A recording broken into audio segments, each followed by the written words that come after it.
Okay, we need to get to the bottom of who Elon Musk really is. Okay, so when did it all start? It's not when or where, but who. It starts with the world's oldest supermodel.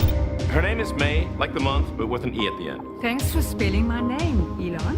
It says May Haldeman immigrated from Canada to South Africa in 1950. 20 years later, she married Errol Musk, and a year after that, in 1971, Elon was born. Yeah, he always was very curious, and when he started reading, anything he read, he memorized. I mean, he knew exactly what he'd read.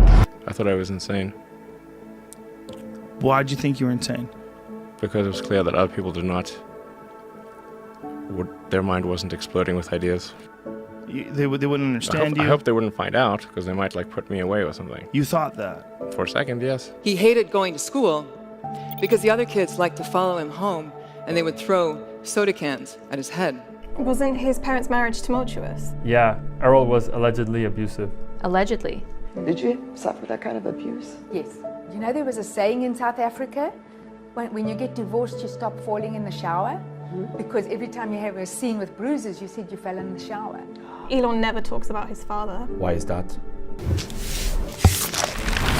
Whenever the topic of Errol arrives, members of Elon's family clam up. They're in agreement that he is not a pleasant man to be around. It was not a happy childhood. My father has serious issues. So he sought refuge in computer games, which got him into coding. He made a space-themed video game called Blaster. What did video games do for you? And they made me want to learn how to program computers. Because then I thought, well, I could make my own games. You get to control something. Yeah, you can construct a little universe. When I was in high school, we called them geeks. And it was not a compliment. What is a geek? Somebody who is obsessed with learning something, mastering a skill set or a body of knowledge, and would rather do that than develop social skills. I think on like Wikipedia it says that I was inspired by my father in terms of technology. This is actually not true. I think that needs to be corrected. He's somewhat of a Luddite, actually, in many respects, and particularly computers. He didn't want to buy a computer and refused to use computers and said they would never amount to anything. As far as role models, Neil Armstrong was one of his heroes. That's one small step for man, one giant leap for mankind. Do you think, from your knowledge of the moon, having been there, that it is going to be possible in the foreseeable future to set up scientific bases there on anything like a large scale? Oh, I'm quite certain that we'll have such bases in our lifetime. That, right there, that's what gave Elon his purpose. when I was growing up, I'd read lots of books, and they were very often set in the United States. It seemed like a lot of new technology was being developed in the United States, so I thought, okay, I really want to work on new technology, so I want to get to Silicon Valley. Back in '95, there weren't very many people on the internet, and certainly nobody was making any money at all. Most people thought the internet was going to be a fad. In the following years, he founded Zip2 and then PayPal. So this is an ATM. What we're going to do is transform the traditional banking industry. I met him when I was 18, he was 19. We were at college. Science fiction novelist Justine Wilson. My fear is that we become spoiled brats, that we lose a sense of appreciation and perspective. How many kids did they have? 6. I'm only counting 5. I had a son who died at 10 weeks. It was called a SIDS-related incident. And I went to Burning Man, I think 6 times after that happened. And I had a ritual I would do. And I would go to the Temple of Loss, but I always found a place on one of the walls, and I would write, Nevada Alexander Musk. He was a good baby. And then they would set the temple on fire. And that ritual was incredibly comforting to me. Did Elon ever talk about it? No. He just threw himself into his work. There need to be things that make you look forward to waking up in the morning. You wake up in the morning, you look forward to the day, forward to the future.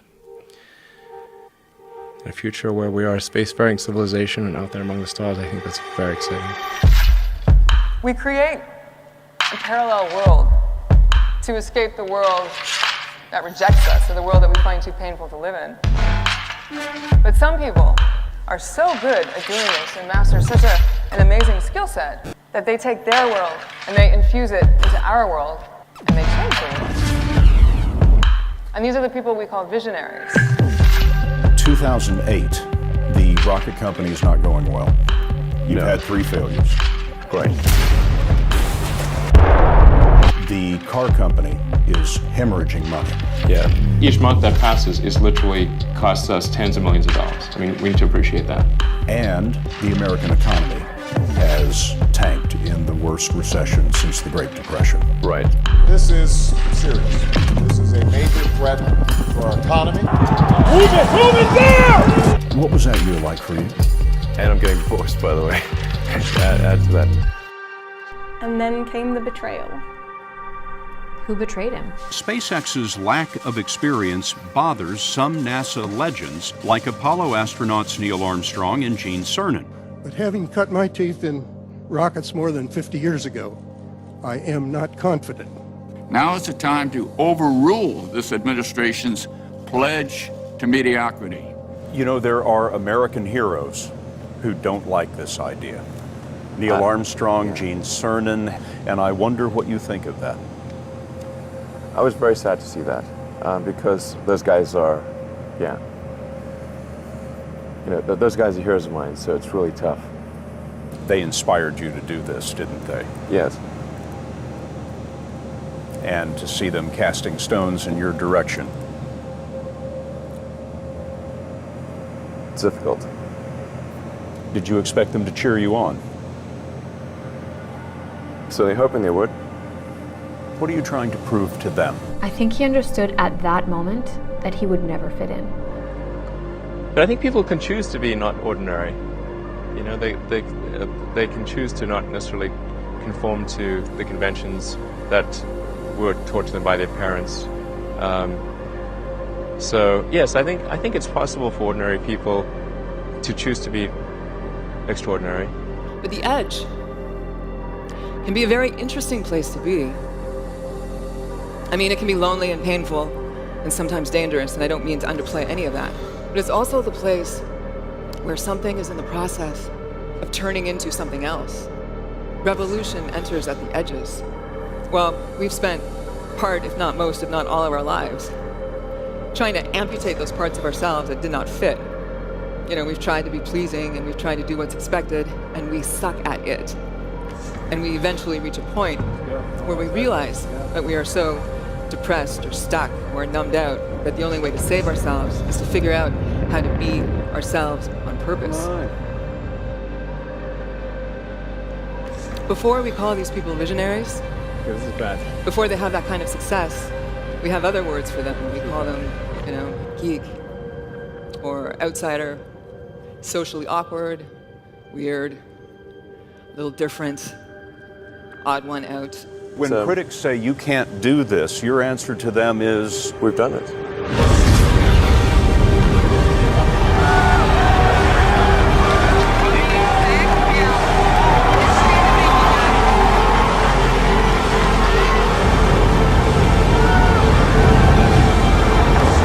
That's what outsiders do.